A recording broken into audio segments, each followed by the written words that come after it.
want to take a quick moment before I begin to thank my friend Eileen for coming today. Her and I met to do some business stuff, and then we both realized we were women in ministry, so we had to share our journey. Most women in ministry, that is quite the journey. And it's a journey of self-discovery and realizing that, yes, even God can work through a woman in a mighty and awesome way. So it's so good to have you here, and thanks for coming today, God. Our theme for January is Vision 2020, clear focus. And I want to encourage us today to focus on ourselves. And so my talk title is, who do you think you are? Who do you think you are? Using for our text Proverbs 23:7, for as a person thinks in their heart, so they are. The purpose of my talk today is we're going to have some straight talk about stinking thinking. And I'm going to encourage us to daily and consciously choose to think love. And then lastly, in encouraging us to stop playing small and to live large. Have you ever heard someone say, who does she think she is? Who does Meghan Markle think she is, ruining the monarchy? Right, I'm like, go ahead, sister. But that statement usually comes because that person, man or woman, is acting in a way that shows power and confidence and verb and, you know, like they, all that. Or you might hear it in another way, like you'll see like some crazy killer or person, and you'll say, what were they thinking? And because consciously or unconsciously, we know that a person's actions are the demonstration of their thoughts. And that the best vision board, the best affirmations, the best resolutions for success in 2020 can be undone by the thoughts that we harbor within. And I like that verse that from Proverbs, says, as a person thinks in their heart, so they is. But the real sort of undergirding of that is that while you're having dinner with a friend and they're like, eat as much as you want, on the inside, they're like, this meal's cost me a lot of money. They got a big appetite. I know they ate that much, right? So on the outside, they're saying one thing, but on the inside, they're feeling some kind of way. And at this time, the beginning of the year, the beginning of the month, the beginning of the day, this is the perfect time.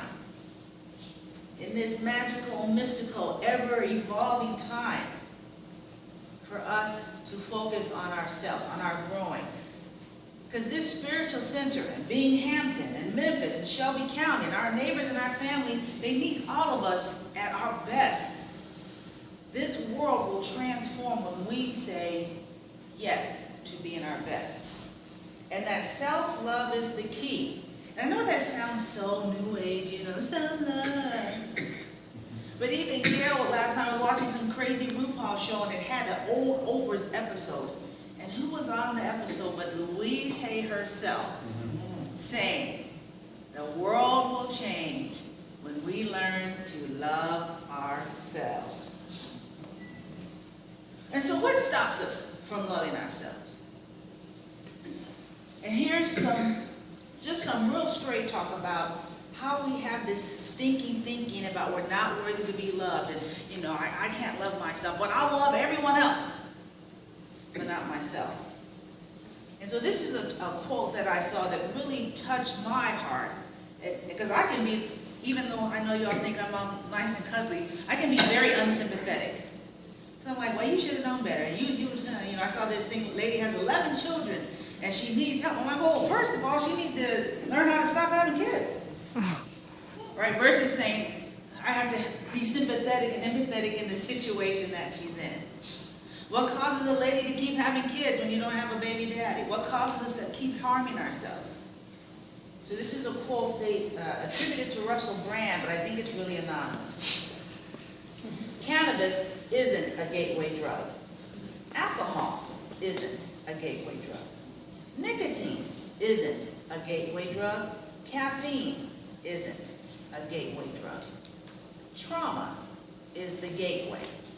Childhood abuse is the gateway. Molestation is the gateway. Neglect is the gateway. Drug abuse, violent behavior, hypersexuality, and self-harm are often symptoms of much bigger issues. And it almost stems from childhood trauma, absent parents, and abusive family. And I want to add here, high school and junior high can also be very traumatizing to people. But most people are too busy laughing at the homeless and drug addicts to realize our own children could be in their shoes someday. Communicate, empathize, rehabilitate.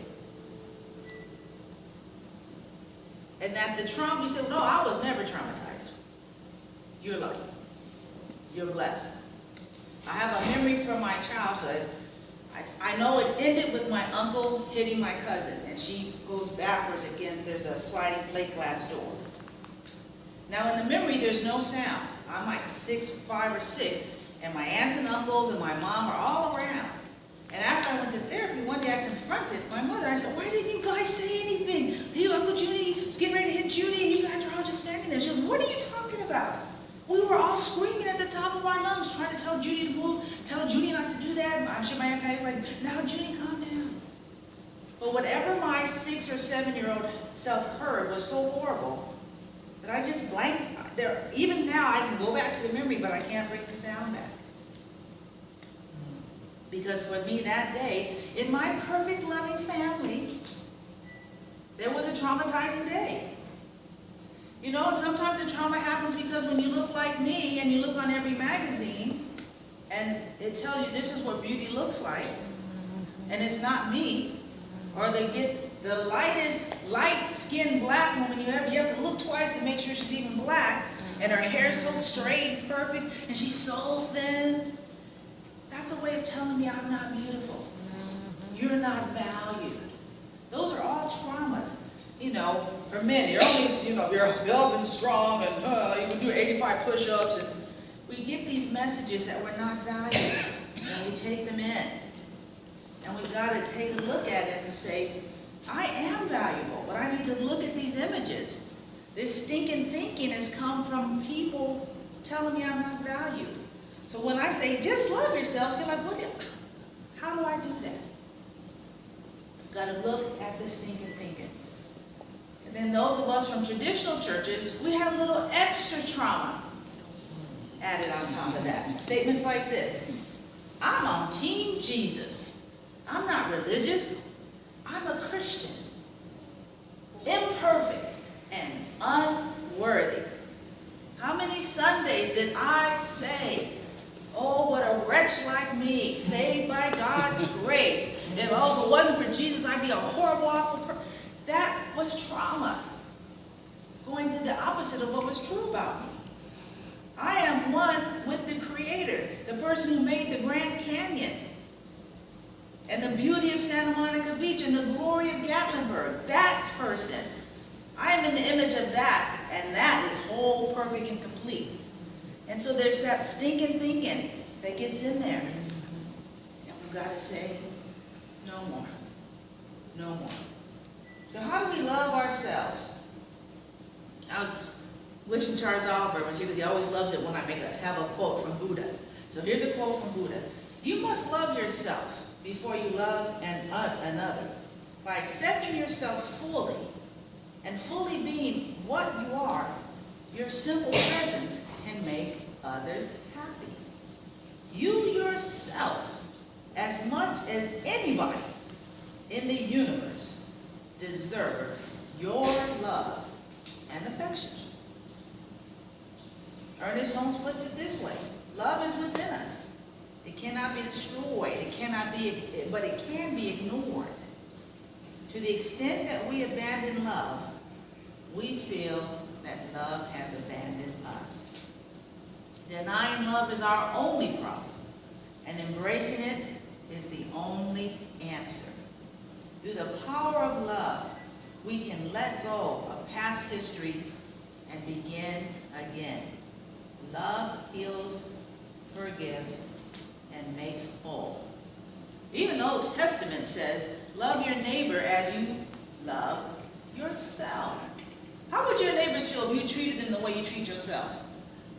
They probably wouldn't be your neighbors, right? Putting them last all the time, giving, I love bargain shoppers. I love you bargain shoppers.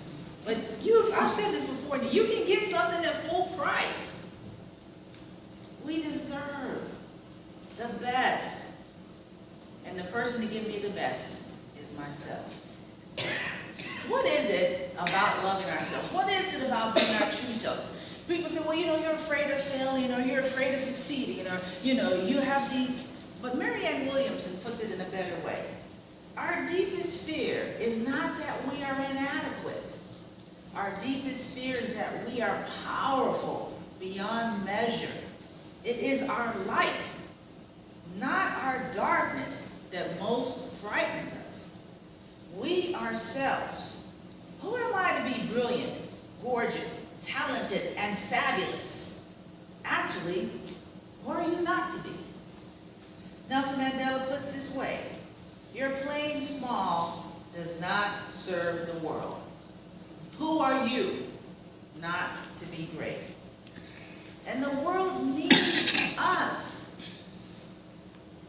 I love what John said. At many traditional churches, the pastor is in off, and when the pastor's not there, it's a disaster.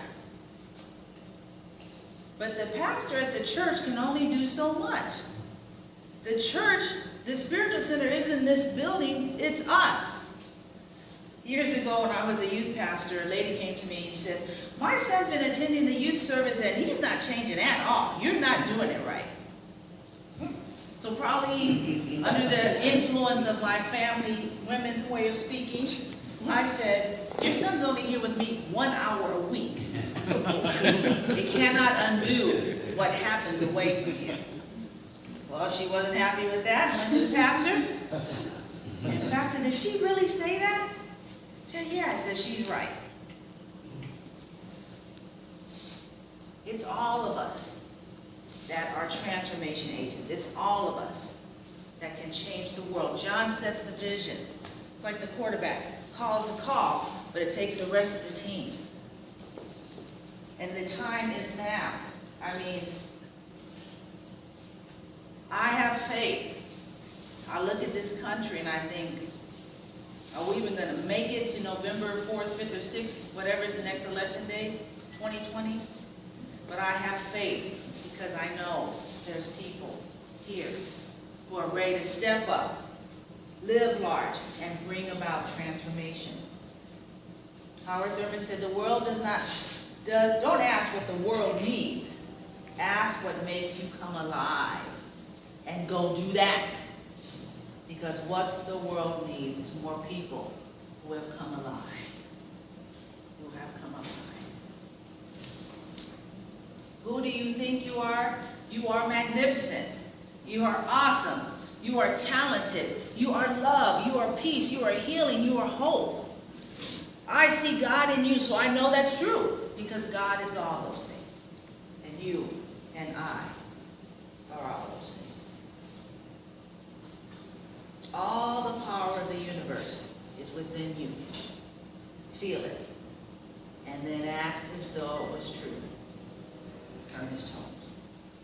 And so it is.